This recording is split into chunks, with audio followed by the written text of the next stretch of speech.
Welcome, everybody. I'm the mayor of Newport, Jan Kaplan. Good afternoon. Wow, that makes it worthwhile. Good afternoon, buenas tardes. I'd like to welcome you to Newport High School and thank you all for coming out today for Senator Wyden's annual Lincoln County Town Hall. Before we start the town hall, would you please stand, if you are able, and would join me in the Pledge of Allegiance.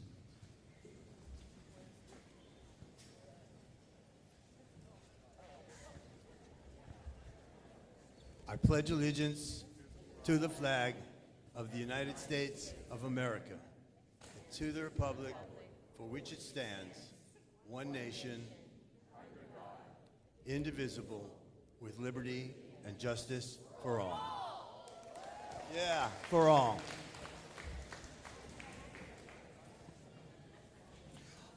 Before we begin, I'd like to recognize the elected officials who are here. I see the guy who's always here, Representative Dave Gomberg.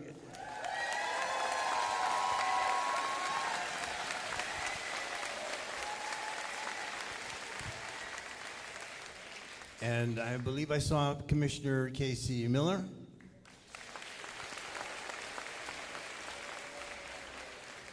And my eyes aren't that great. Are there any other mayors here? I'm the only one. What the heck? I know they would all be here. I would like to recognize there are some city councilors. If city councilors who are here, would you please rise? Stand so people can acknowledge.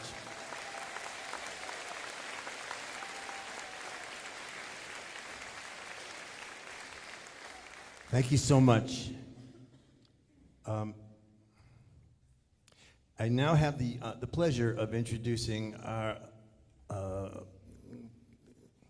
County Commissioner, Walter Chuck, who I've gotten to know much recently, and give him a warm round.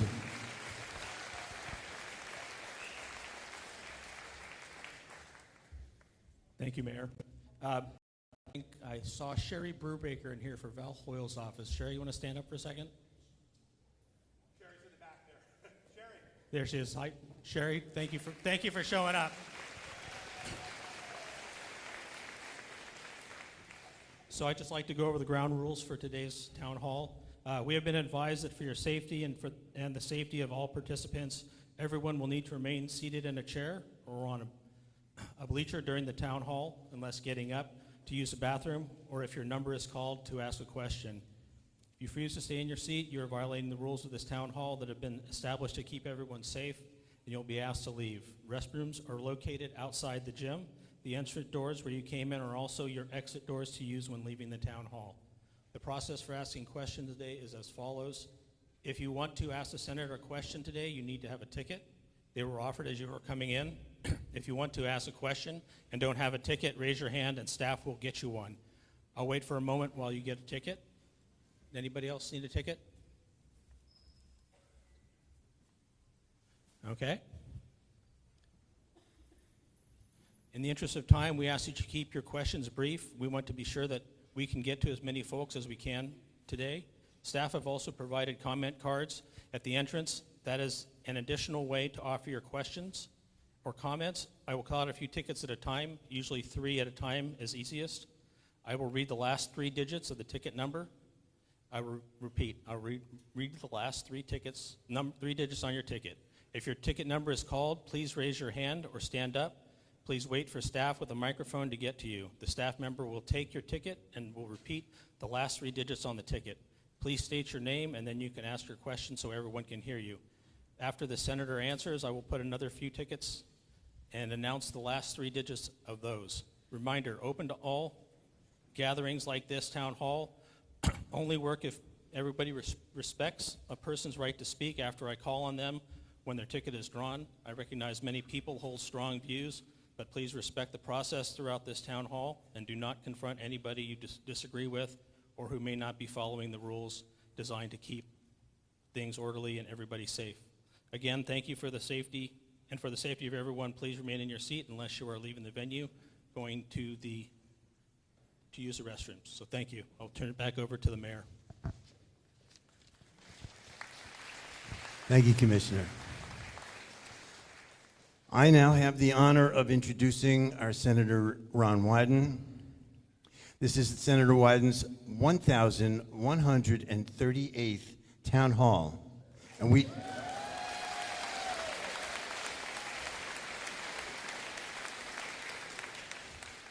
are so pleased to host him here today.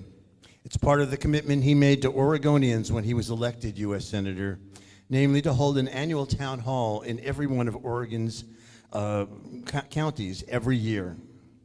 When he's in Oregon representing us, he's the ranking member of the Senate Finance Committee and also a member of the Senate committees on budget, intelligence, energy, and natural resources. In Oregon, we know Senator Wyden as a senator who listens. I want to take just a moment to thank him for his work on fighting for health care for seniors, for rural areas, and for Medicaid funding, for being a champion for environmental and climate issues, for providing leadership in the Senate on holding the current administration accountable, for cutting health care and other safety services, for continuing to fight for federal infrastructure investments, and for roads, bridges, and water systems. And I have to mention, in 2009, we worked with Senator Wyden. The reason that we still have school-based health centers in Lincoln County, one of the reasons is that his staff and he worked very hard to get an earmark that's helped to save our school-based health centers. And I personally want to thank you for that, Ron.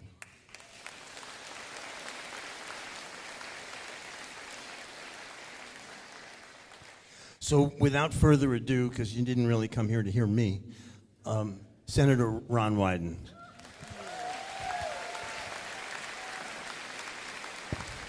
Thank you. And how great it is to be looking out at the faces of democracy in this community.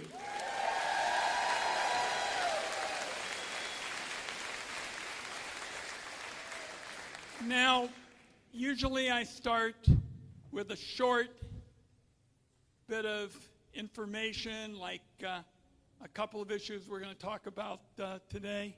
How many of you want the Coast Guard helicopter back? I can't hear you.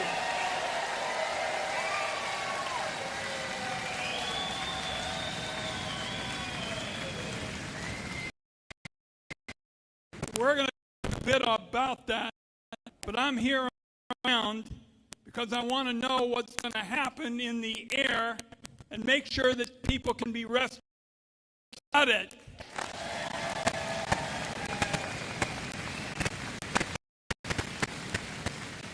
And one of the most important reasons fishermen's wives. A round of applause.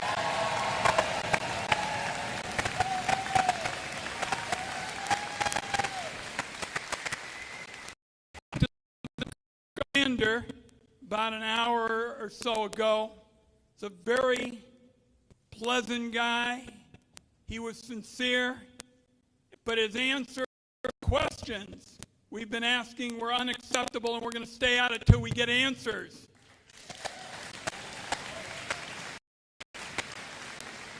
So, will this community accept non-answers? Are you going to stay silent? All right, we're going to talk about what we're going to do together to turn this situation around. We've spent a decade fighting to not have to go through what we went through this morning. And we're going to mention a couple of times that Donald Trump signed a document in his first term saying we wouldn't have to do this again. I'm going to hold him to that document.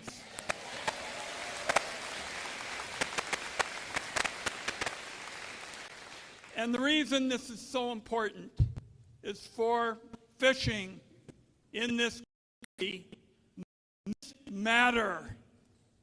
The weather is so cold, we can't take risks.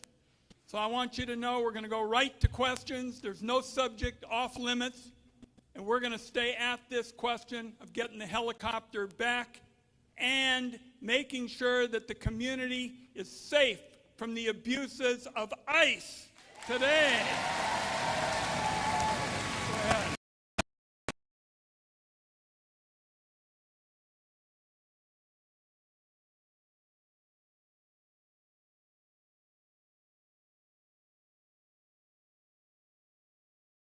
Let's go to it.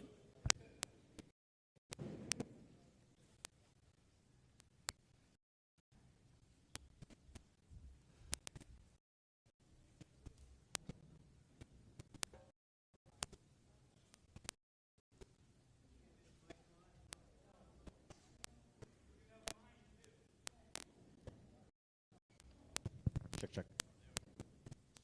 Okay, number 254, number 243, and number 207. So if you're one of those, please raise your hand, and someone will get to you with a microphone.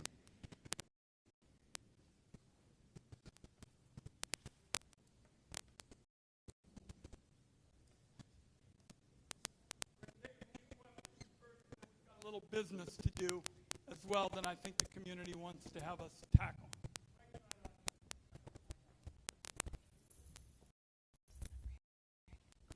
We have the final numbers 243 here on the ticket. On two. Is that better? Chairs, mics, yes. All right, my name's Randy Collars here in Depot Bay, the neighbor here. And one of the things, it's a little question and a little bit of maybe insight on. The first thing I thought of when they talked about the ICE detention center here was not the detention center itself, but was the possibility that it might be a holding place for departing from our NOAA and loading them up there and shipping them out into international waters somehow. And was wondering if there's been any kind of discussion or awareness from NOAA about, or whether that's even a reasonable thing that could possibly happen.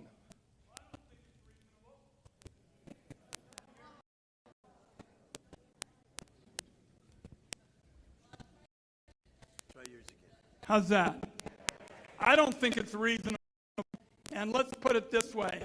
It's very you're going to have to dog every step of the way with respect to NOAA. Because I could see your kind of where they were kind of government program would support ICE. And I want you to know on my watch, we're not going to let it happen.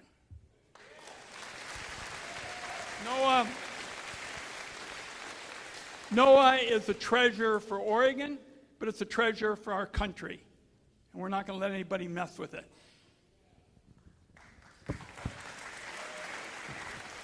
And why don't we, while we're getting ready for the next question, do our little bit of business, because it's very important. And I want to recognize a very special young woman who has joined us today. And I saw her incredible remarks. Wow, were they powerful online. And she spoke up at a recent Newport City Council, Real Adama Uldama. And I so appreciate her speaking out on behalf of her dad. What a courageous speech you made. You made us all feel that our future is going to be safe and prosperous with young people like yourself. Tell us a little bit about why you wanted to speak out. And thank you for doing something so good.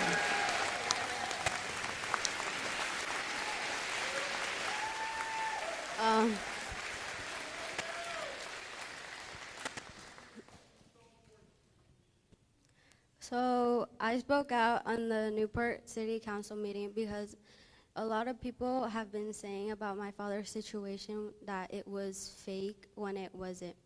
I first want to say thank you to the lady who recorded the situation when my mom was getting harassed by ICE agents.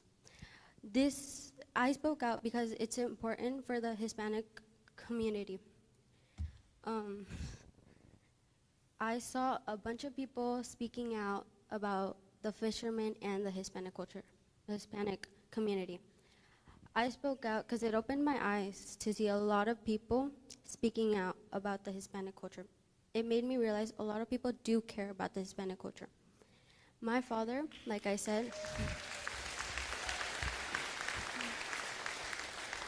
my father got taken away by ICE, and he got scared. I want a lot of people to know, if you get stopped by ICE, don't be afraid. Speak out to them. Stand up for yourself. My father did not stand up for himself. He got scared because I think that moment he was realizing that it might be the last time. That morning, September 17, I never got to say goodbye to my father, even for school. I woke up and I got ready for school as normal. I didn't want to wake him up because every single time he takes us to school, and he was sleeping. I didn't want to wake him up. So me and my siblings got on the bus. I had this weird gut feeling that I've never had. And I remember I got to school, went with my friend Magali, and I forgot about it.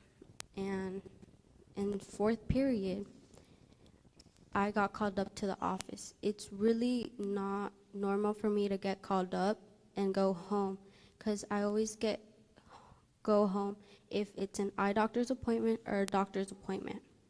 But I would know who would pick me up and what time. It really became strange to me because I never get picked up unless I ask to get picked up. And then I got to the main office, and that's when my older cousin and my mom told me what had happened. She did not know what would happen.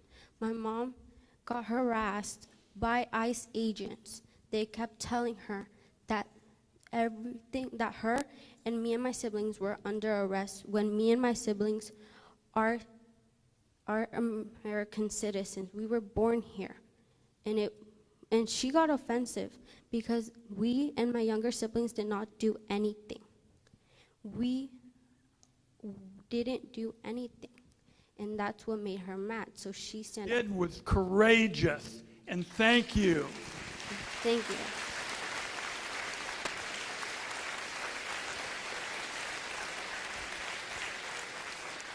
And I wanted to say, everyone here wants the helicopter back. No one wants it gone. No, I don't think anyone in here wants an ICE facility. If the ICE facility was here, it would drag away tourists. No one would want to come because how bad it is. Thank you. Thank you. What a statement. What courage. All of us on our feet. I'm on my feet.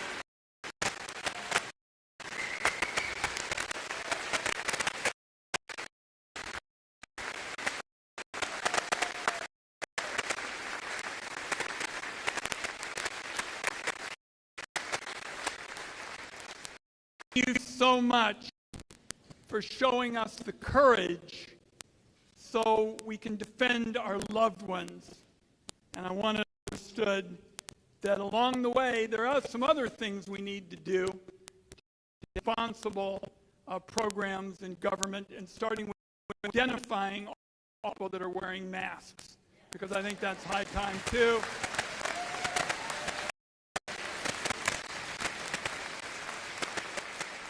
I've proposed legislation to do that, and I think it's in line with your courage. So thank you for speaking out and being here.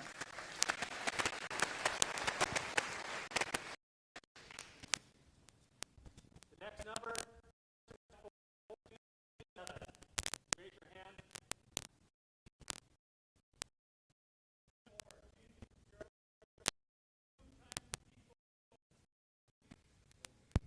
How's that? Question and a couple of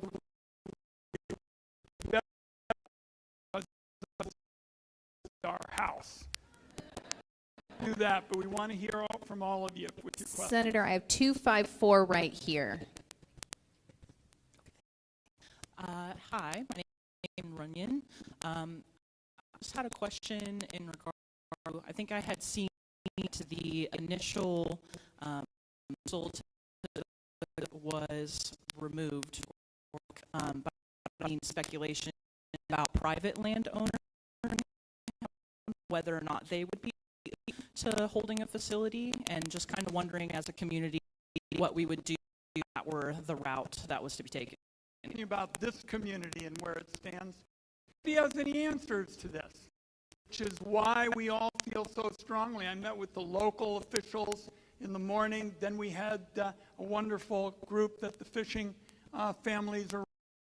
We're all in the dark. And the man who came today, I said, it's kind of you to come, but it would be kinder if you had some issues to respond to folks on. And he really didn't. He basically said at one point, well, it might take, what did it say, years to sort out the period with respect to various staffing requirements. And I said, 2 years? We got 2 minutes when people are in that icy water. So your question is a little bit too logical for Washington, D.C. right now. But I'm going to get you an answer. We're going to get answers to what we heard about today, because we were told by Donald Trump himself, who put his name on a document saying we'd be consulted. We were told we'd be consulted during Trump 1. We are going to insist on it.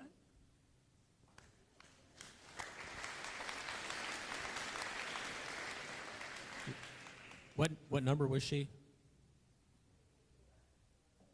Okay, last three numbers, 207. 207.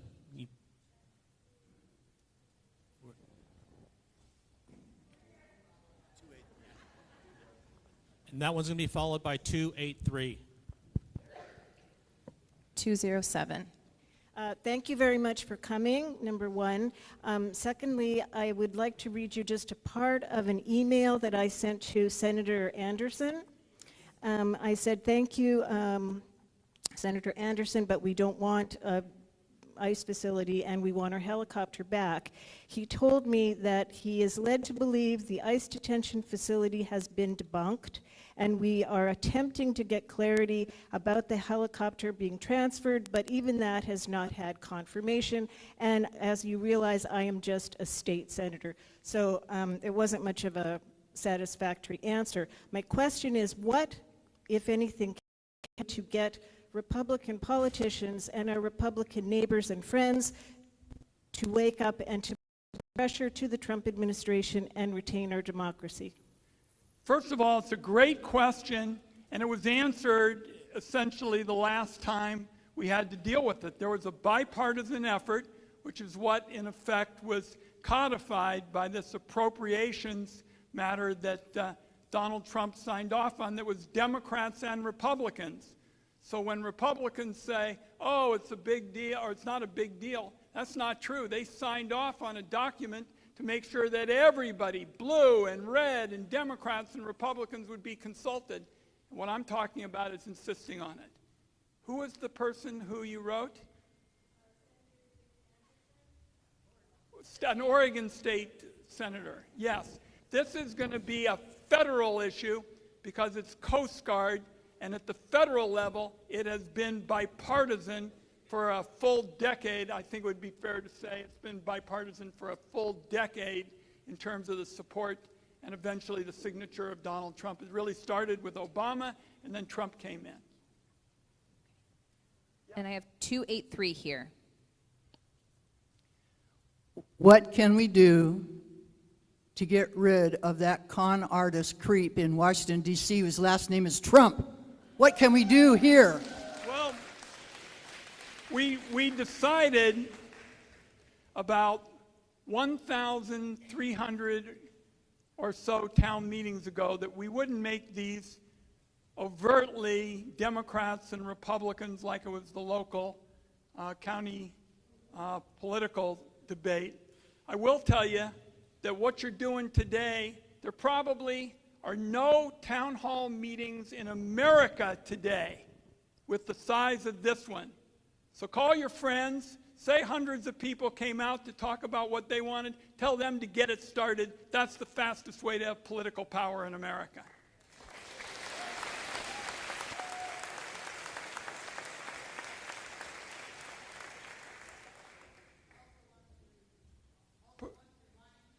Saturdays at Highway 101 and 20, we gather at 12 o'clock with a lot of signs, and we get a lot of thumbs up and a few others, but we are keeping our community engaged. Please join us. Highway 101. Highway 101, be there. Okay, the next three numbers we have are 255, 282, 288. So if you have 255, please raise your hand.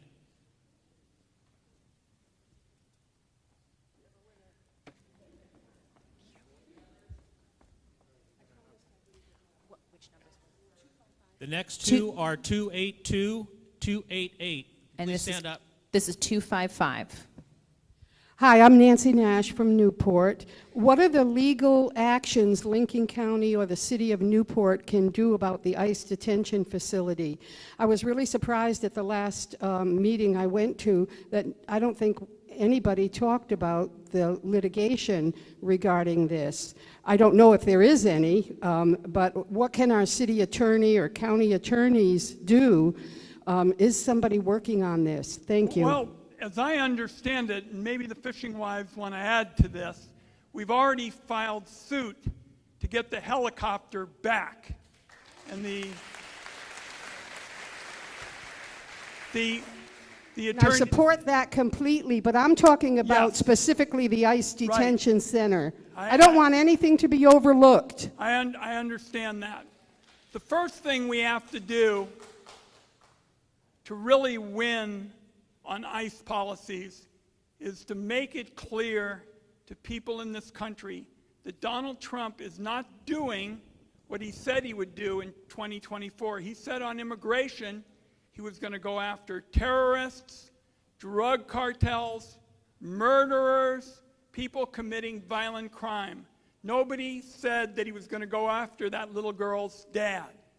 And so what we've got to do to get a realistic immigration plan to deal with the people, particularly those associated with these abuses at ICE, is we've got to make sure that the country understands what's going on. We need the rule of law to make sure that people aren't abused. We heard about her father here today. And eventually, you can get some legislation. But right now, what we've got to do is make the case that these abuses are so flagrant, I don't believe they're constitutional, and they're against what Trump promised. So that's my sense of the next step, and thank you for asking.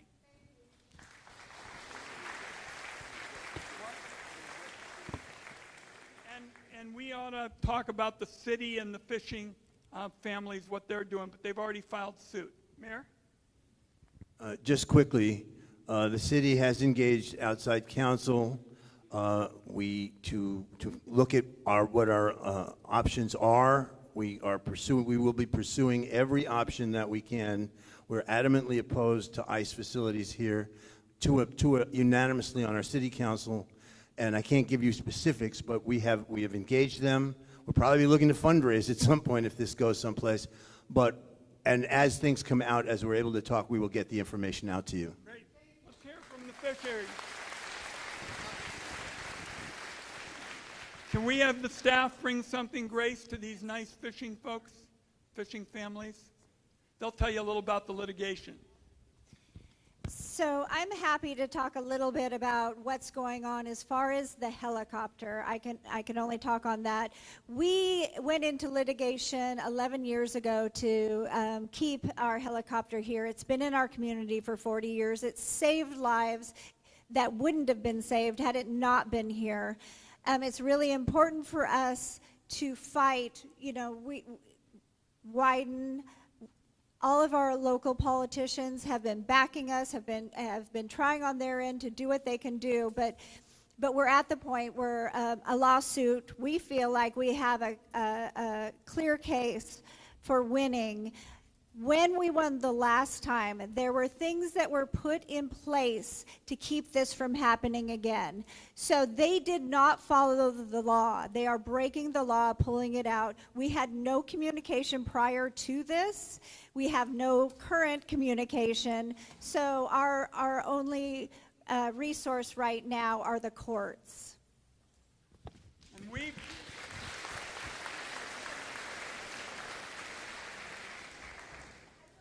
will be fundraising. This, however, is not a monetary lawsuit. This is a lawsuit to retain our helicopter. We are trying to file an injunction so we can have it back before the start of the crab season. And we have to say, it's not just us fishermen that are needing this rescue helicopter. We have all of our mariners, our tourists, we have, our surfers, our loggers. This helicopter is for our whole community, and this reaches 100 miles wide. So we are really, this is an essential thing that we need in our community to save lives. So it's not about party lines for us. It is about saving lives.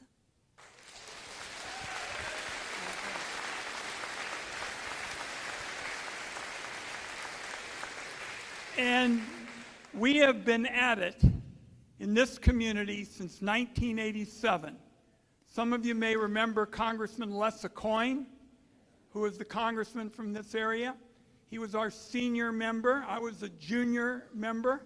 I was his sidekick. When he retired, I got the job. We've always worked in a bipartisan way in our state to protect fishing and to protect this community. And when I was listening to the commander, who, as I say, was a pleasant guy but didn't have any power to do things, I said, we're going to fight this, and this time we are going to win it for this community once and for all.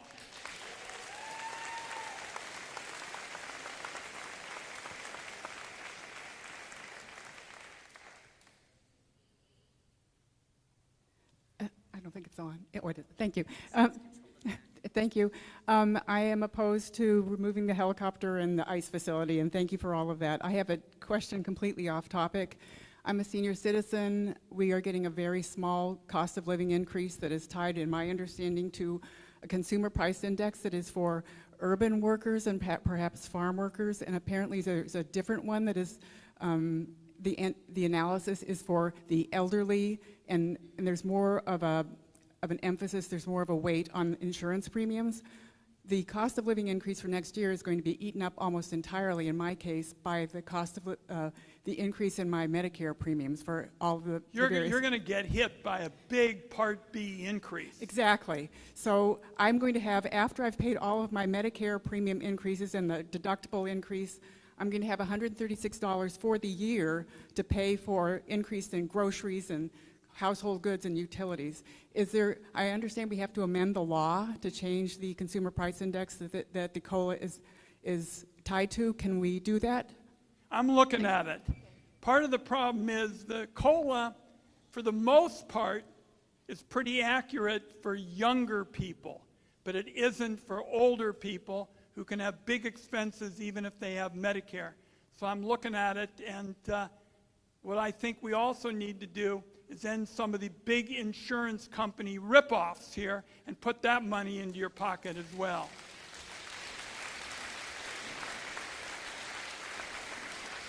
There's one in particular that is particularly outrageous. It's called insurance upcoding. And essentially what they do is they say if you have a little sore on your leg, the insurance companies say they're going to make a big deal out of it and say you're going to die, and they ought to be able to bill taxpayers for a huge amount.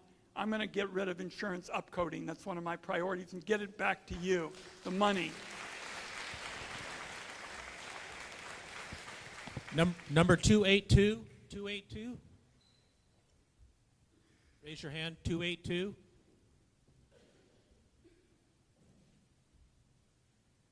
Okay. The next three numbers, the last three, 214, 224, 246. Please stand up.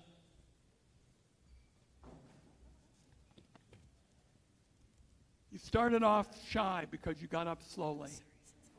You're on. Right here. All right, I'm making my way. Excuse me, sorry. Oh, pardon me. What was the number? Which number was it? All right, this is 214. Buenas tardes, señor.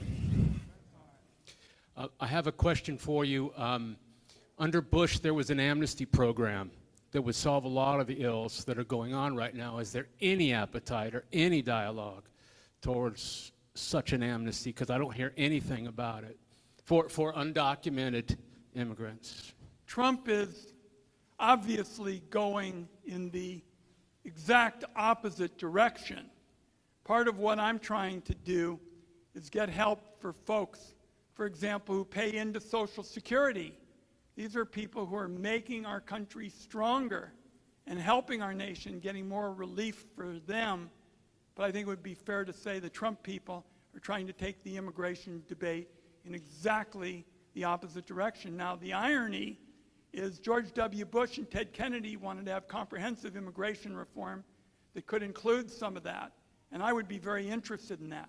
But Trump, if I can be really blunt, is trying to take everything in the opposite direction. Thank you. Yeah. Also, just want to say to this woman here, tell us where to contribute to your cause. Okay.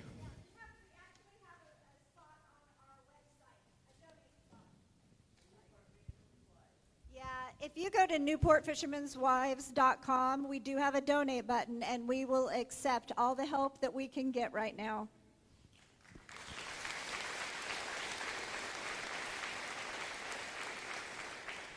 One of the things I'm going to tell the Trump people next week, the week after the holiday, is don't mess with the fishing wives. You'll regret it.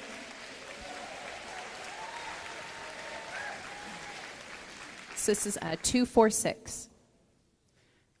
Angel Aparicio here for Newport City Council. What can we do as a community and as a state to combat these ICE raids that are happening throughout Oregon? As we've seen throughout the United States, they are raiding job sites near schools and churches. Well, first of all, the Trump people have actually said publicly that they're not targeting those places. So if you see evidence of it, which I believe is going on, let me know as quickly as possible, because they have actually made statements that they're not targeting it, and I don't believe it. So let me know. And your other elected officials as well. Good for you. Let's give them a round of applause. Very important point. Very important point.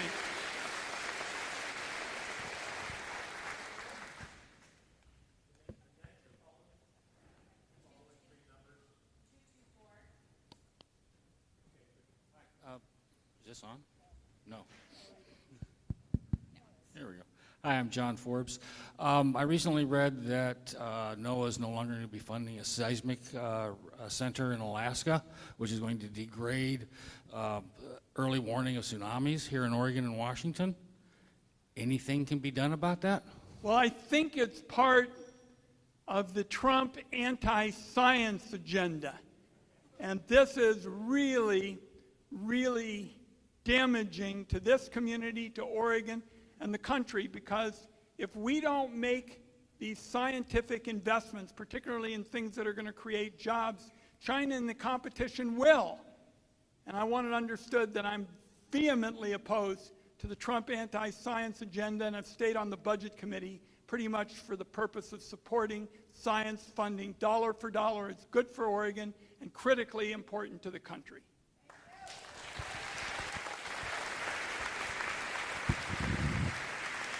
Okay, the next three numbers, 338, 253, 211. Please stand up.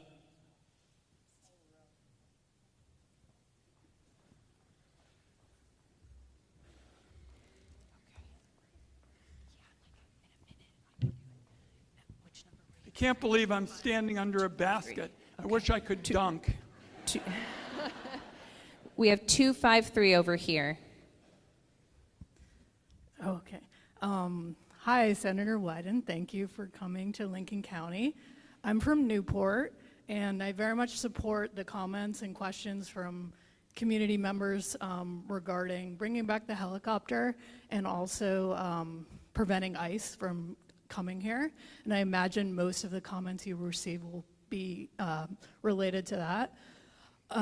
As a Jewish person, I find what's happening in Gaza right now to be unconscionable and also criminal. And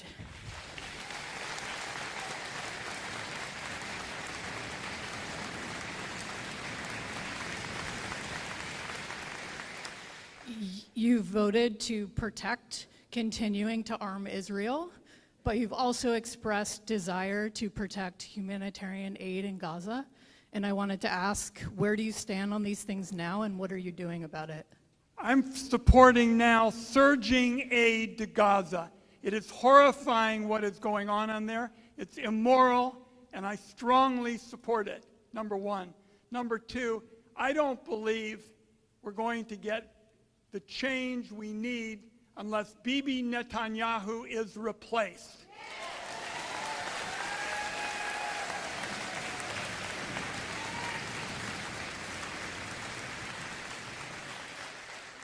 And third, I feel very strongly about bringing together a two-state solution, Israel and Palestinians, to joint cooperation.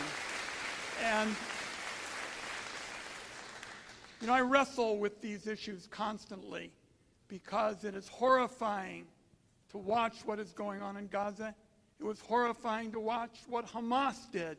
And as a first-generation Jew, I followed carefully their threats to continue it. So you're absolutely right. We need fundamental change. We need improvements in humanitarian practices, and Bibi Netanyahu needs to go.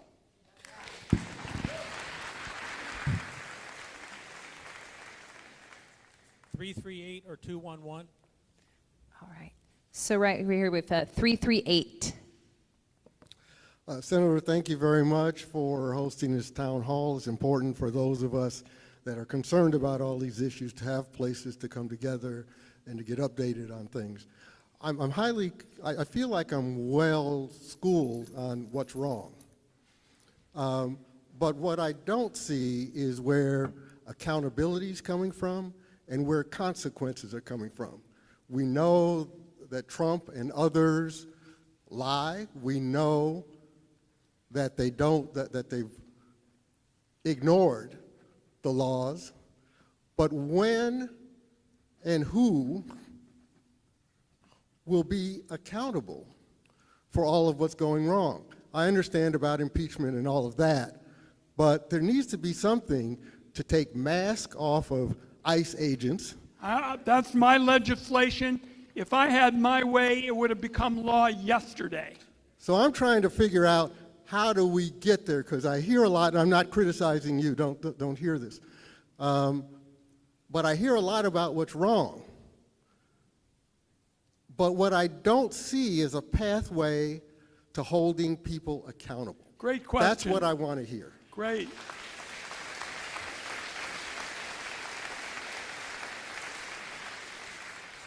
One of the best paths to holding people accountable is what I call follow the money.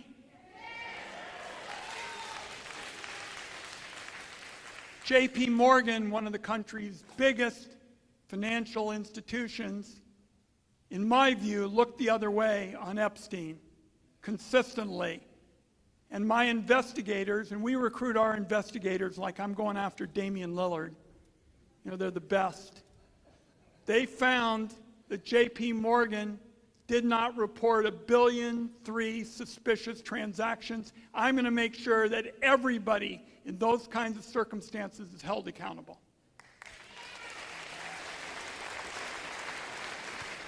And it's why the follow the money issue is so important, because the Justice Department is looking at all this Epstein stuff and put me down as rolling my eyes, because I think Pam Bondi is not going to be working too hard for any real accountability. You follow the money, you have copies of the checks, folks. That's why it's going to work.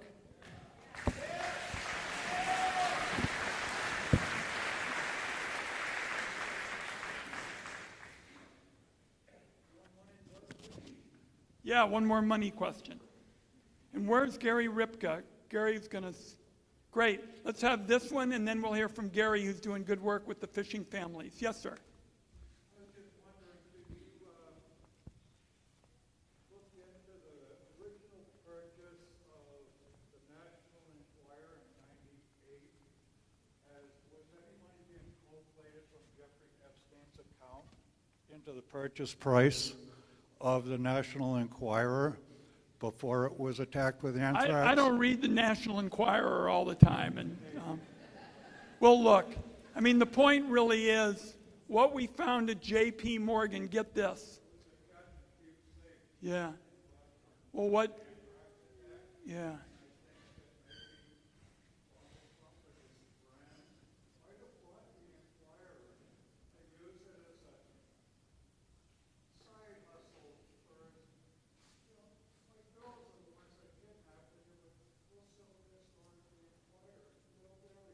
Okay, we'll take a look. What got us on J.P. Morgan was Epstein, on one J.P. Morgan account, made 4,725 wire transfers. 4,700, procuring women, working with billionaires. He made himself a very, very wealthy man when he started out as a substitute school teacher. That's why we started there. Gary, you want to go up here? Yeah, my name is Gary Ripke. I'm president of the Newport Fishermen's Marketing Association. I want to thank you for coming today. I appreciate that very much. My membership last year, at the top of it, was close to 85 vessels. Of those 85 vessels, we have 3 to 5 crew members and captains. We're looking at close to 500 families. This helicopter thing is not just about saving lives in the ocean. It's about the loggers when they have an accident. The outreach. It's not just in Newport. Everybody knows a fisherman. Everybody is connected. If you don't know a fisherman, you know somebody that knows a fisherman. It reaches to Toledo, Siletz, Yachats, Walport, all these places, giant spider web of people. It isn't just the fishermen, it's the tourists. And last year, or this last fall, in Walport, there was a small bay crabber that was engine failed and was sucked out to the jaws in Walport. If that helicopter hadn't been here, half hour later from Coos Bay, that man would have been dead. That's what we're talking about. We're talking about lives, our community members. And I appreciate what you're doing. I think this is a bipartisan issue. It's not red, blue, anything state. It's all of us as a community. And we need your help. Well, that's why I'm here. And I don't think there is an economic multiplier that's close to fishing, because it's restaurants, it's equipment, it's tourists, the list goes on and on. So let's give Gary a big round of applause. Great leadership.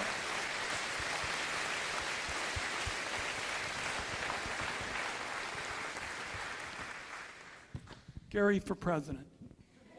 Ticket number 211. This is not a political meeting. Ticket number 211, and then 202, 223. What do you have there? Let's see here. 211. Thank you, Senator, for being here. My name is Lisa Balance. I am here and speaking as the interim executive director of Hatfield Marine Science Center and the associate vice president for marine research operations.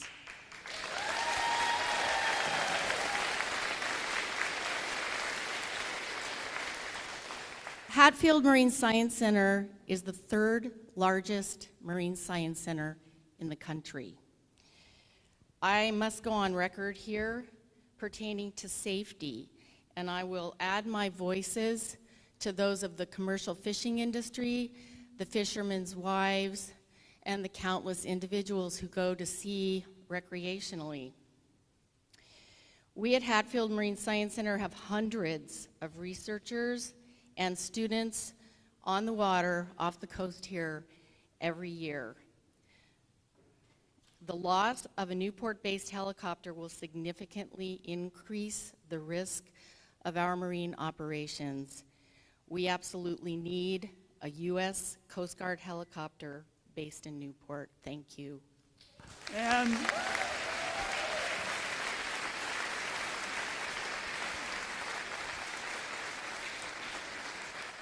they need a helicopter, And we need them because they're a path to more high-skill, high-wage jobs.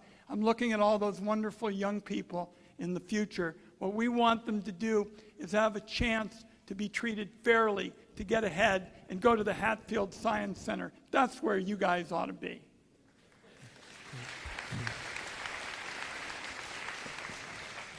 We have ticket number 223.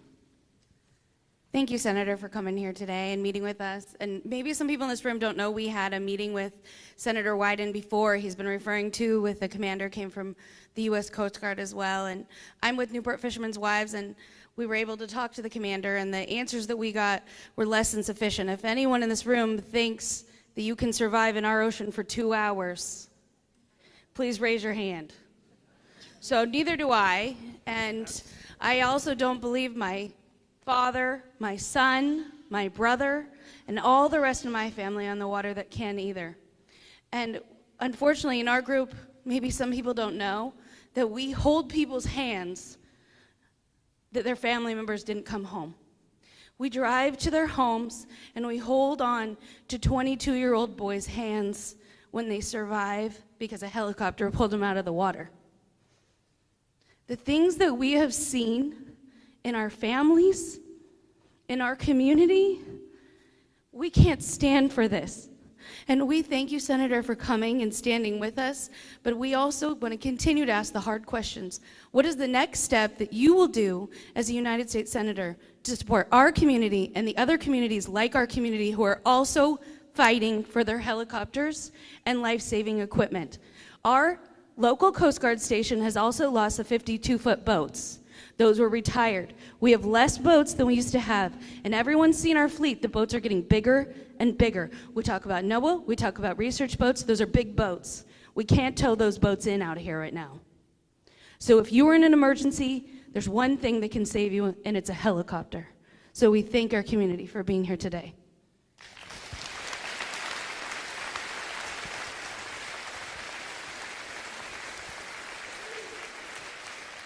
Well said. Let's talk about some of the next steps.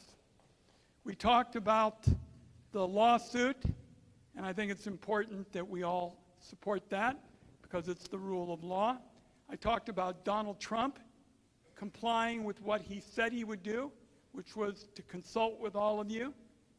We heard today about staffing, and I thought it was a bunch of word salad because it was about, well, it might take such and such time, but then it might take 2 years, and we said it's going to take 2 minutes to have another tragedy or something. So at least those 3 things are steps we can take in addition to the delegation insisting on we get answers to what we asked.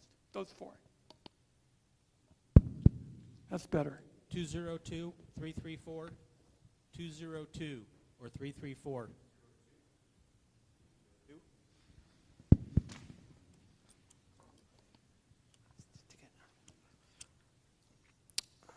202. Okay. I'm Steve Crandall here from Newport, and I do want to thank the U.S. Coast Guard. I don't think that it's not up to them as far as having this helicopter here. They would have it here if it was up to them, if they hadn't been given this order or direction. But I do want to thank them for something that they are doing their job, and that's that this year they've intercepted the largest drug of cocaine, the largest quantity in all of history. And they did that without killing anybody in boats.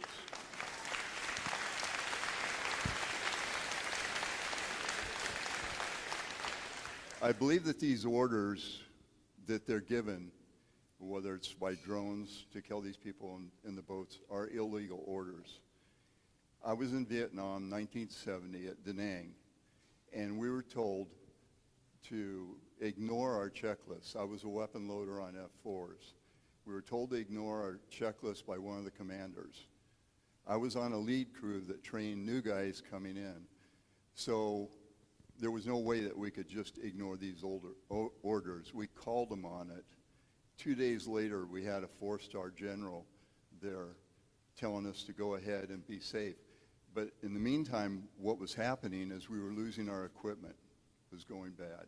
We lost 2 planes, 2 pilots, and 2 navigators due to radar equipment that was failing.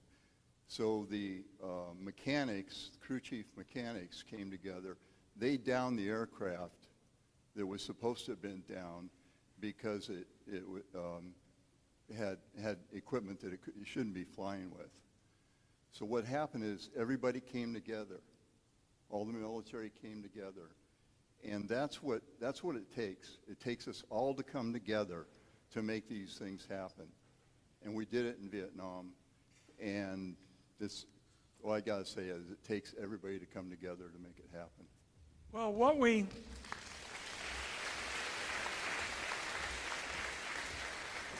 what I saw this morning was all these fishing wives saying, we love the Coast Guard. We know what you can do. Let's get going and do it right. So the teamwork that you're talking about, I saw with the fishing wives this morning.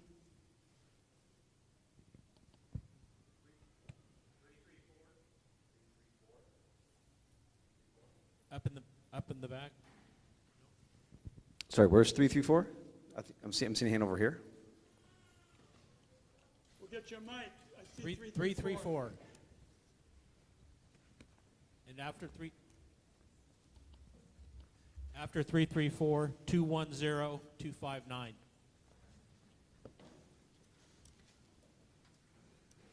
I'll hold on to it.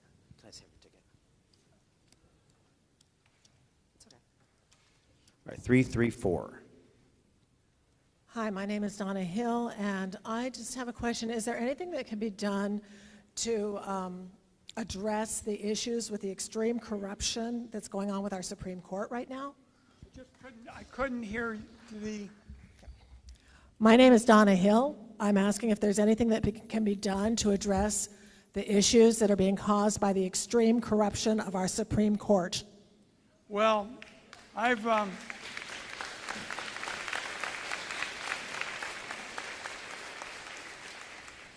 come to the conclusion that we need some court reform because we've got a number of judges who are basically going to be there for eternity. I would, for example, gradually expand the Supreme Court so that every new president got a chance to have a nominee and have some fresh thinking.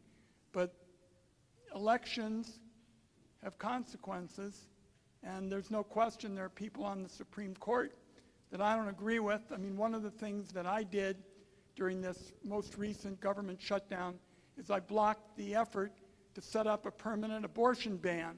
This was something the right wing wanted, and I just put my foot down and said, we're not going to have a bill that did it.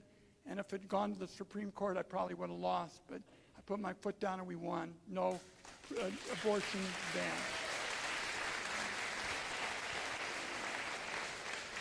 The point that the speaker is making, though, is that there is a real challenge for the future, and I want to open up the system, and we're going to need some gradual approaches like the one I mentioned to get some fresh blood on it. You know, Can I take a second to recognize David Gomberg and let him say a few words? yeah, and then we'll talk about term limits too. Go ahead.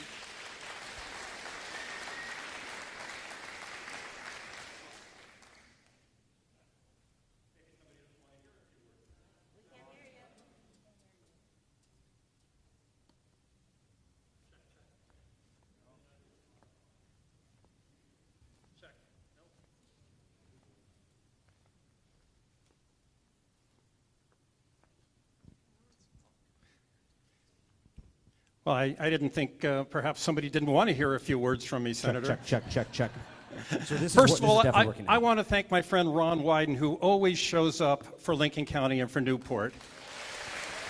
And not just once a year at town halls, but for our helicopter, for the funding of our dam, for the health of our parents, for the education of our kids.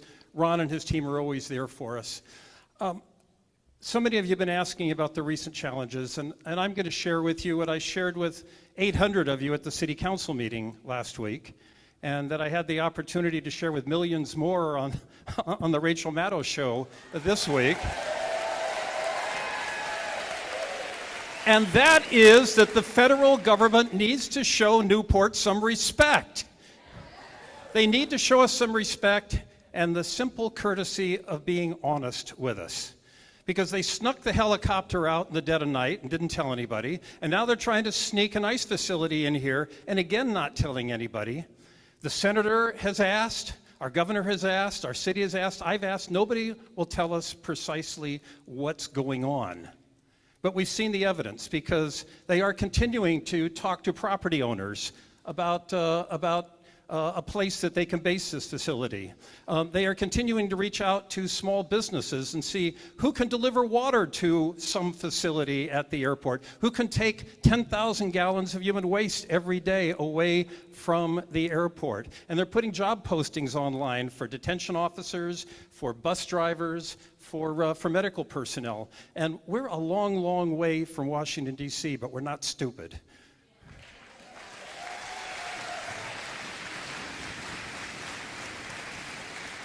One of you sent me a picture this week that I found very disturbing, and it was taken off the beaches of Lincoln County of a white INS helicopter patrolling our beaches. I am not prepared to exchange the orange Coast Guard helicopters for a white INS helicopter here. We deserve an honest answer from the federal government about what they've got planned. And once we know what they've got planned, then we can begin to do something about it. And the alternative is that we continue to resist, and at some point, just as they tried to sneak into our county, they'll quietly sneak out and say, oh, it was just a rumor, we never intended it to begin with. So I wanted to share that, Ron, because we've got this evidence, but nobody will be honest with us. And I know that you are struggling to get them to provide that honesty and that simple courtesy of accountability so we can chart our own destiny and have some conversations about what our community is going to look like in the future. Great. Good point. And what David said is particularly relevant when you have a president who said he would do what it is we say we want. That's the irony of this. One point with respect to the person asking about term limits. You know, a big part of what we're talking about here today, and we can debate any part of it, is people feel much of the political system is rigged, and one of the best ways we can change that is Citizens United has to go. It's a Supreme Court suit, it ought to go.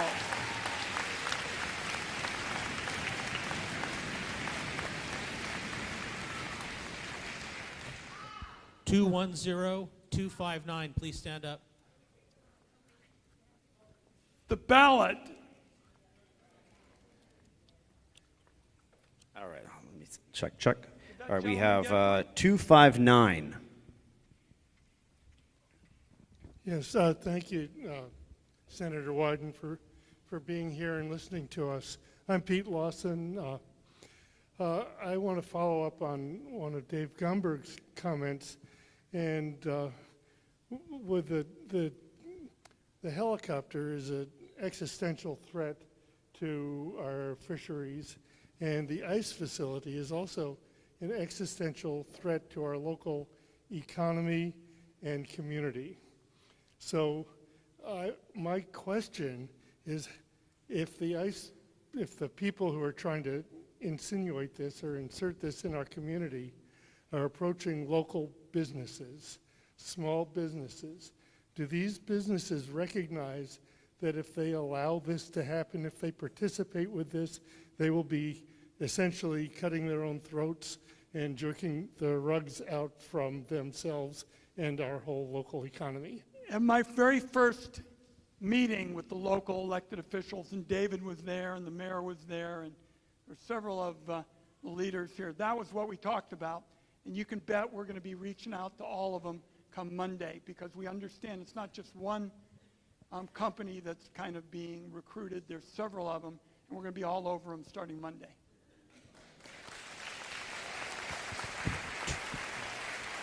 $210. After 210, we have 342, 213, 280. Sorry about that. We'll hold on to it. All right, 210. Yeah, thank you, folks and gentlemen and ladies for being here. I go back to Newport with Jenny Goblish and all those crazy folks, and I think we're standing on their shoulders, that's for sure. I even have a good thing to say about Greg Ripka. We've had our words, but boy, I sure agree with him on what he's been saying, and I really compliment him and wish him the best. What my biggest issue is, I think right now, in addition to all the other things that we've had to say here, is that there's not been enough said about Ukraine. We have a president that seems to be running his foreign policy by the seat of his pants, or maybe on toilet paper, I'm not sure which, but he has driven us, everybody, crazy, and is going to probably lose that country to his inability to think forward and actually get an idea of what's going on with that country. That country needs to be saved. If we don't save it, we're going to be doing it again. Thank you.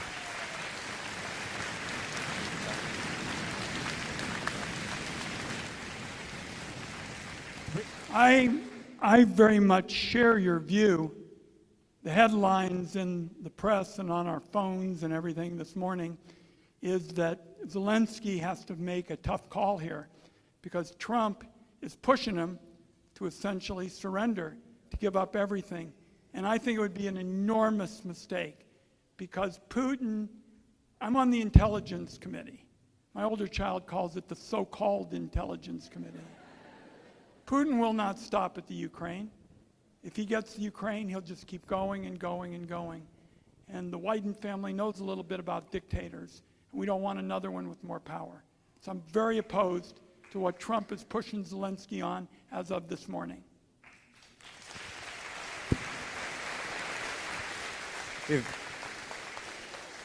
213. So my name is Tia. I'm from Florence. There's a group of us that came up here to stand in solidarity and to learn from you guys.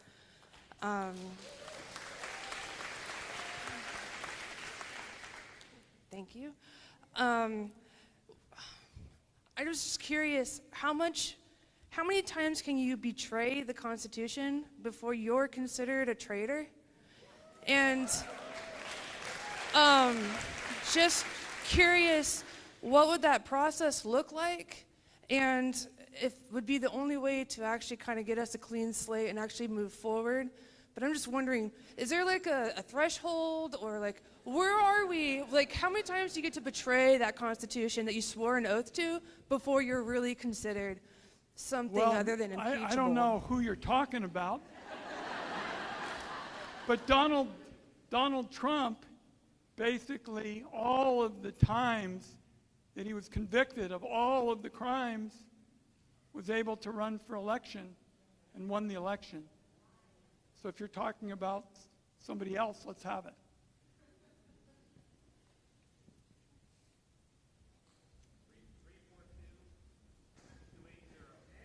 Three, four, two.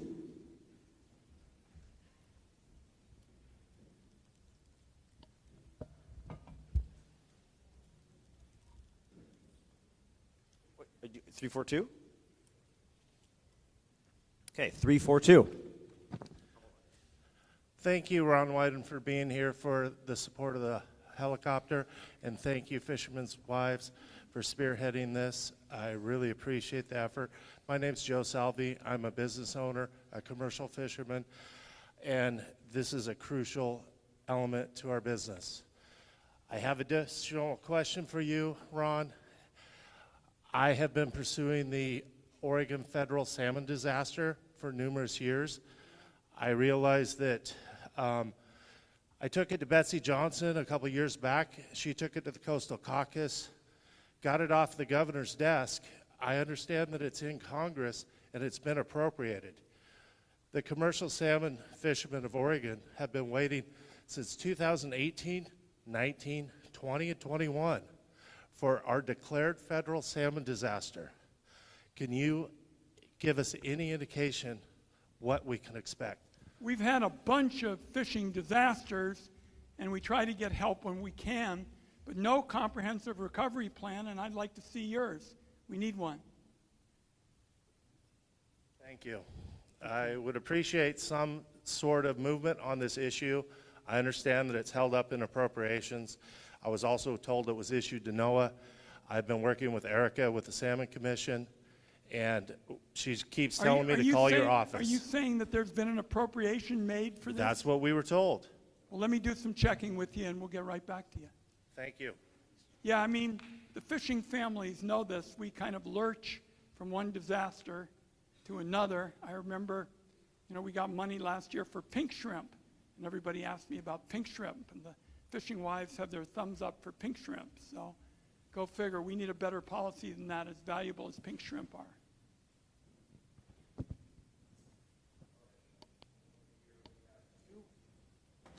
Check, check. Okay. We have 280. Thanks for coming, Ron. Anyway, Robert Allen from Newport. I was a commercial fisherman. I fished in Alaska, in the Bering Sea, and I also fished off of here. It's all in the history books, so it was a long time ago. But anyway, I shout out anybody that wants to know what it's like to be picked off the back of a deck, picked out of the ocean when the seas are 20, 30, 40 feet. Amazing stories. Spike Walker has a couple books out. The author is Spike Walker. You read them. If you haven't ever been out in the ocean, they're page turners. You'll read them in one night. Amazing books. Good read, mandatory read for politicians that are taking the damn helicopter away. Mandatory read. Okay. You want to know what it feels like? You want to know how insane it is out in that ocean? And what a life-saving thing is happening with that helicopter? Spike Walker puts it right in your lap. It's insane. I'll send one to Donald Trump. Yeah. When it comes to Donald Trump, I don't think anybody should be laughing or smiling. He's a sick. I can't say it. He's a sick son of a whatever. Anyway, my biggest protest sign. I got the biggest protest sign on the highway. When I protest, it's the biggest damn sign there is, and it says, "If his lips are moving, he's lying." If somebody lied to you 10,000 times and he came up and said, "Watch out, there's a car coming," you wouldn't even look. Why are people still looking to see if there's a car coming when Trump talks? He's lying, lie, lie, lie. Everything he says is a damn lie. So stop jumping when he says jump. Stop looking when he says look. It's just BS from start to finish. I got so much more to say, but I'll shut her down.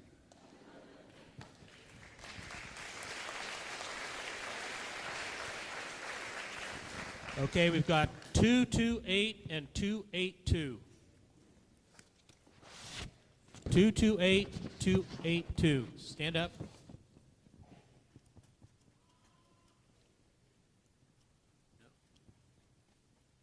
256. 256. No. Okay. 240. 240.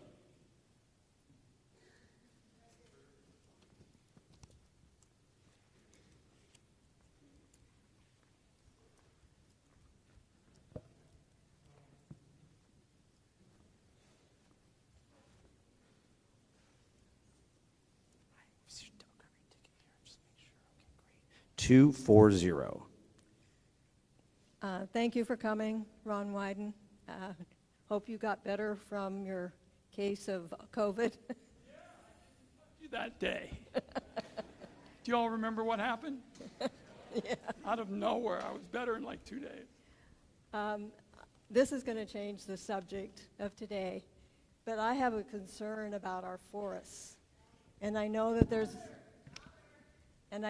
a new forest plan, and it does not sound like it's very good for Oregon. What do you know about the forest plan, and also about the BLM director that's being appointed? Well, what I can tell you is what they've done to the forests, and it's in the big, not at all beautiful bill, is they basically set it up to have big timber get all the money and all the rural counties in Oregon get zip. And I'm busy trying to overturn it. One of the most important bills I've written is the Secure Rural Schools bill. You probably know that we've been able to get $3 billion over the years on that, with money that comes from a portion of cutting timber on federal land. That's what we've got to bring back, and not something that just helps big timber. 203, 203.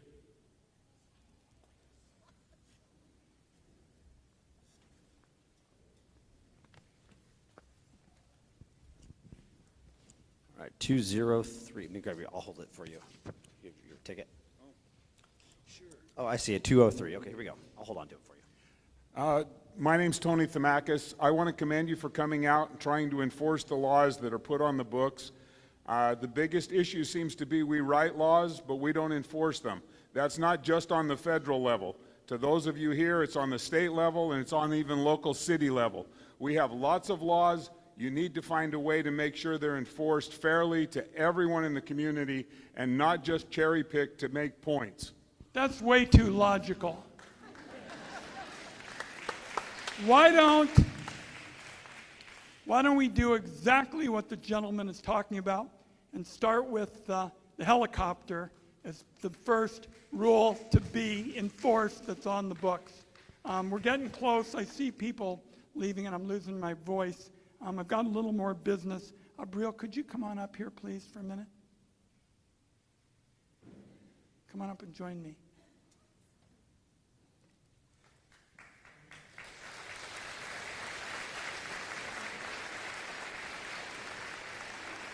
Come on over. You can sit down over there.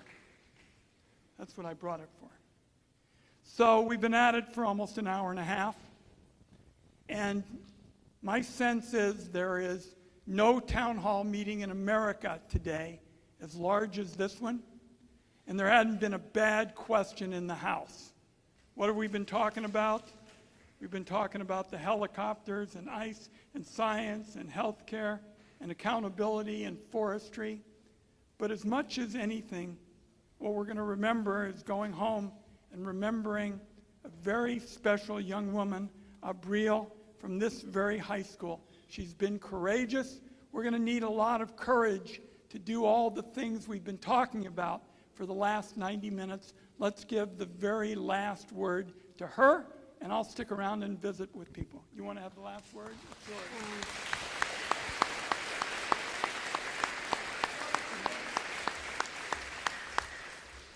Thank you so much to Lucy, who was up with me while I was talking at the City Council meeting. I want to say thank you to all of you guys who came here and support the fishermen and the Hispanic culture.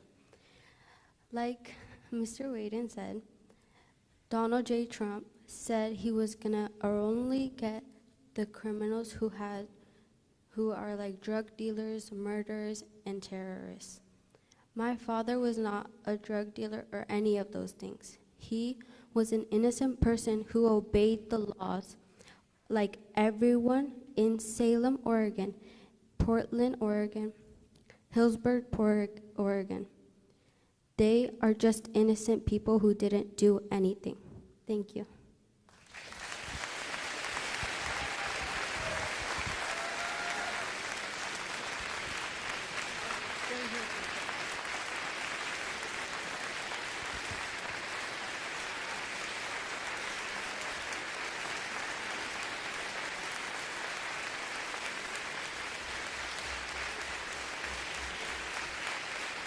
And what I would say, because this has been such a valuable town meeting, and I've got a lot to be done so you can hold me accountable.